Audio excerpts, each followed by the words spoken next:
Bueno, hemos realizado 7 trasplantes cardíacos procedentes de donantes en asistolia controlada.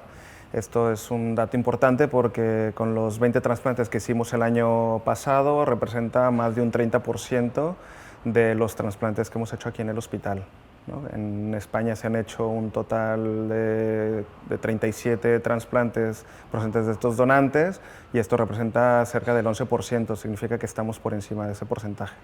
Es muy importante porque si no hubiéramos tenido este programa, la tasa de trasplante sería bastante más baja. Y no solo eso, sino que también hemos podido hacerlo fuera del hospital con un par de donantes externos, de hospitales externos.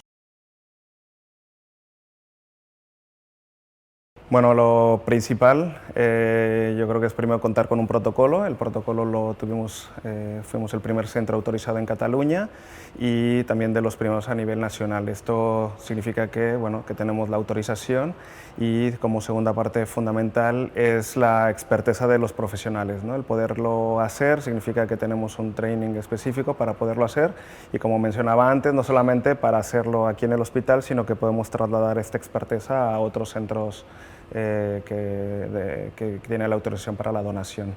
Y bueno, finalmente la generosidad de los donantes y las familias, que sin ellos esto no podría ser posible.